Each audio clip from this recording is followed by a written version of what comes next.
اور انتہائی مشکل وقت تھا نظریاتی حوالے سے، سیاسی حوالے سے، ترقی پسندوں کے لیے، انقلابیوں کے لیے، مارکسسٹوں کے لیے. لیکن امجد ان چند نوجوانوں میں سے تھا جس نے ان مشکل ترین حالات میں، ان تاریک وقتوں میں بھی سرخ پرچم کو سربلند کیا اور سربلند رکھا. اور اس کی پوری زندگی ایک بہتر، ایک انسانی سماج کی جد و جہد سے عبارت ہے. بہت سے واقعات ہیں اس وقت میرے ذہن میں. جب امجد خاص طور پر جب لاہور میں آیا تو اس کو بہت قریب سے دیکھنے کا موقع ملا مجھے. لیکن میں ایک واقعہ صرف بیان کرنا چاہتا ہوں کہ ویسے تو اس کی پوری زندگی ایک فل ٹائمر کے طور پر گزری، ایک کل وقتی انقلابی کے طور پر اس نے اپنی تقریباً تمام جوانی گزاری. لیکن جس دن وہ لاہور میں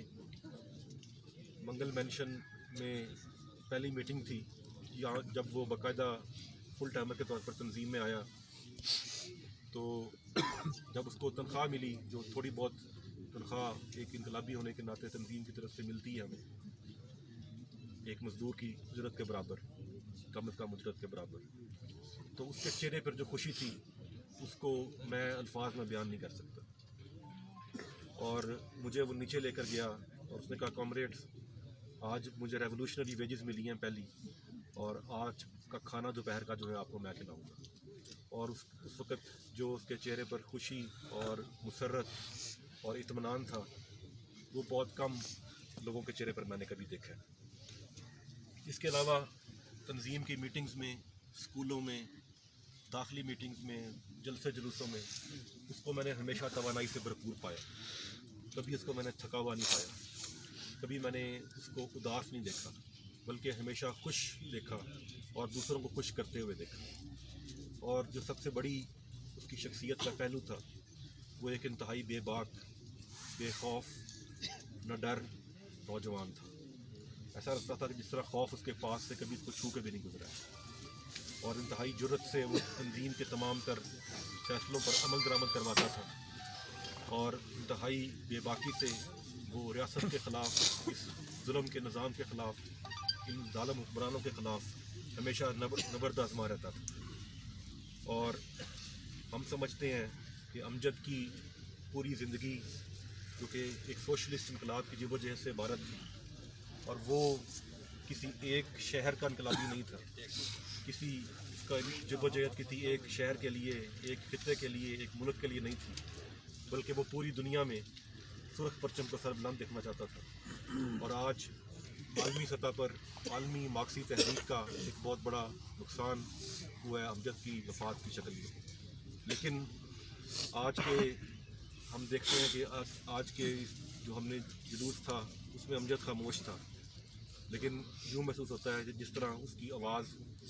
JKNSF کے اور اس پورے خطے میں جو انقلابی نوجوان ہیں ان کے اندر سرایت کر چکی ہے، اور ان کے نعروں میں اس کی آواز گونج رہی ہے. امجد کو خراج عقیدت پیش کرنے کا سب سے بہترین طریقہ کار یہ ہے کہ ہم امجد کے مشن کو آگے لے کر بڑھیں. اور پچھلے عرصے میں بہت سے ساتھی ہم سے جدا ہوئے ہیں، لیکن شاید سب سے جو دکھناک اور سب سے جو غیر متوقع وفات تھی وہ امجد شاہ سوار کی تھی. ان تمام ساتھیوں کو جو ہم سے جدا ہو چکے ہیں، اور امجد شاہ سوار کو بہترین طریقے سے ہم خراج عقیدت کی صورت میں پیش کر سکتے ہیں کہ ہم ان کے سفر کو لے کر آگے بڑھیں. ہم کشمیر میں، پاکستان میں، بر صغیر میں اور پوری دنیا میں سوشلسٹ انقلاب کی لڑائی کو آگے بڑھائیں. اور جن دکھوں اور جن تکلیفوں